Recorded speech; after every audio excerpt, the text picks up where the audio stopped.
Guys কি খবৰ আশা কৰোঁ সকলোৰে যাতে ভালেই হয় আৰু লগতো মোৰো বহুতেই ভাল। বাকী আজি ছানডে বুলি একো কাম নাই আৰু মই কাম ওলাই ল'লোঁ বাৰু কাপোৰখিনি জাপা, কাৰণ গডৰেজৰ কাপোৰখিনি মই এনেই মানে থৈ দিওঁ, ক'ৰবাত ফুৰিব গ'লে পিন্ধোঁ আৰু আনি পিনে মানে জাপা জাপি ছিষ্টেম নাই। বাকী এনেই ধুনীয়াকৈ মানে কি লাডু কৰি থৈ দিয়া যায় আৰু বাকী আজি ছানডে বুলি সেইটো কাৰণে গোটেইখিনি কাপোৰ ওলাই লৈছোঁ আৰু পূৰা একফালৰ পৰা গোটেই জাপি যাম আৰু গাইজ। তাৰপিছত আৰু দেউতাই আনিলে মাছ, সেইটো এটা ভেজাল। তাৰপিছত মাছ আকৌ বাচি কাটি মেলি দেউতাই তাৰপিছত আকৌ আঞ্জা বনালে। আঞ্জা বনোৱাৰ পিছত মই আৰু গা পা ধুই চাকি বন্তি দি ভাত খাই পিনে তাৰপিছত আকৌ বিছনাখন ধুনীয়াকৈ পাৰিলোঁ। অলপ ধূলি বালুৰ নিচিনা লাগি আছে আকৌ বিছনাখন, আৰু সকলোৰে বিছনাখন ধুনীয়াকৈ পাৰি থ'লে মানে খিচিং খাচাং নিচিনা বালু চালু হৈ থাকিলে সকলোৰে বেয়া লাগে। সেইটো কাৰণে পাৰি মেলি আকৌ কাপোৰখিনি জাপিব ওলাই ল'লোঁ। কিনো কৰিম, বতৰটো বেছি ভাল। গোটেই জাপা হোৱাৰ পিছতে আকৌ বাইদেৱে মাছ ভাজি আছে। আমাৰ আজি আকৌ আলহী আহি আছে দেই নগাঁৱৰ পৰা।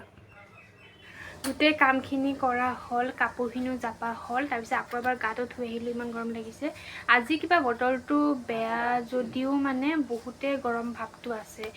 ফেন নোহোৱাকৈ একদমেই থাকিব পৰা নাই। বাকী এতিয়া আৰু অলপ আগতে মোৰ মাহী এজনী ফোন কৰিছে, নগাঁৱৰ পৰা মাহীজনী আহি আছে বোলে। মাহী আৰু ভাগিন আহিব চাগে, আৰু মাহীৰ আৰু এজনী বাইদেউ আছে, বাইদেউজনী আহিব। আৰু তাহাঁতি কালি বোলে চিৰিয়াখানা যাব, সেইটো কাৰণে আমাৰ ঘৰত মানে চিৰিয়াখানাৰ পৰা আমাৰ ঘৰ বেছি দূৰ নহয় বাৰু। সেইটো কাৰণে আমাৰ ঘৰতো থাকি মানে চিৰিয়াখানা কালি ঘূৰি চাগে থাকিব, সেইটো মই গম নাপাওঁ, আহিলে গম পাম ভালকৈ সুধিলে। বাকী কালি মোৰ কাৰণে মায়ে এইটো চকলেটটো আনিছিলে, কিন্তু মই কালি নাখালোঁ, কালি মই ওলাই গৈছিলোঁ এঠাইত। তো আজি এতিয়া টাইম পাওঁতে এতিয়া খাই লৈছোঁ আৰু এনেও গধূলি সময়ততো চবৰে মন যায় কিবা এটা খাম বুলি, গতিকে মই এই চকলেটটো খাম এতিয়া। আৰু আপোনালোকে গম পায়নে যে মই বাৰু ভিডিঅ' দিয়া নাই চুলি কটা, কিন্তু মোৰ চুলিখিনি অলপ আগতকৈ মানে আগৰ ফটো চটো হওক বা ভিডিঅ'তে হওক মোৰ চুলিখিনি দেখা পাই এতিয়া লাগেনে যে মোৰ চুলিখিনি অলপ মই কাটিছোঁ বুলি। মানে চুলি মোৰ বহুতেই দীঘল আছিলে দেই, আৰু মানে সেইটো চবৰে মানে মোৰ ক্লাছ 7ৰ পৰা মোৰ চুলিখিনি বহুতেই দীঘল আছিলে, আৰু মানে মানুহে বহুত নজৰ লগাই চুলিখিনি বহুতেই মানে বেয়া হৈ গ'ল। আৰু মানে এনেকুৱা হয়, চুলি যদি মই তেলো লগাই নথৈ দিওঁ চুলিখিনি মই মানে মোৰ চুচিবই নোৱাৰোঁ, চুলিখিনি ইমান জোঁট লাগে। সেইটো কাৰণে চুলিখিনি কাটি দিব লগা হ'ল। আৰু মায়ে মানে মই চুলি কটাৰ কথা মোৰ মায়ে গমেই পোৱা নাছিল। তাৰপিছত মই মাক কোৱা নাই একদিন। তাৰপিছত মই মাথা ধুই পিনে চুলিখিনি মেলি আছোঁ, মায়ে কৈছে তই চুলি কাটিছ?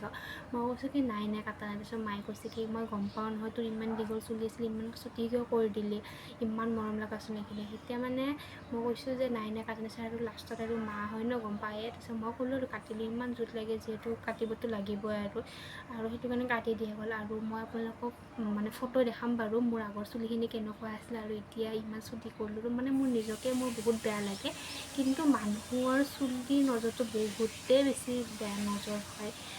যাৰ চুলি দীঘল সি গম পায়। আৰু বহুতে এইটো কমেণ্ট কৰে যে তুমি চুলিখিনিত কি লগোৱা আৰু কি শ্বেম্পু ইউজ কৰা, ইমান দীঘল চুলি ইমান মৰম লাগে, ইমান ভাল লাগে। এই নজৰটো বহুত বেয়া নজৰ গম পায়নে। সেইটো কাৰণে আৰু সেনেকৈ মানে মানুহৰ চুলিবিলাক বহুতেই মানে বেয়া হৈ যায়। তাৰপিছত আৰু মই জবা ফুলৰ পাত চাতো লগাইছিলোঁ, আৰু জেতুকাটো ইয়াতে গুৱাহাটীত সেনেকুৱা জেতুকা পাতটো নিজৰ ঘৰৰ বাৰু সেনেকৈ লগাব পাৰি, কিন্তু মই গাঁৱত গ'লে বেছিভাগ জেতুকা পাত লগাওঁ। তাৰপিছত আৰু গাঁৱতো লগাওঁ যিহেতু মানে একদিন লগাওঁ আৰু নেক্সট দিনাখন মাথা চাথা নুধোঁ আৰু। তাৰপিছত সেনেকৈ মানে চেম্পু টেম্পু দি ধুলে মানে ধুনীয়াকৈ হেৰি হয় আৰু। তাৰপিছত সেনেকৈ জেতুকা পাত চাত লগোৱাৰ পিছতো মানে চুলিৰ টপিকটো মানে মোৰ মানে সৰি তাৰপিছত মানে লাষ্টত মানে নাইকিয়াই হৈ গ'ল। তাৰপিছত কাটি দিয়া বাধ্য পৰিলোঁ আৰু। এতিয়া ইমানে চুটি হৈ গ'ল চুলিখিনি, বেয়া লাগে, কিন্তু উপায়টোতো নাইয়ে আৰু।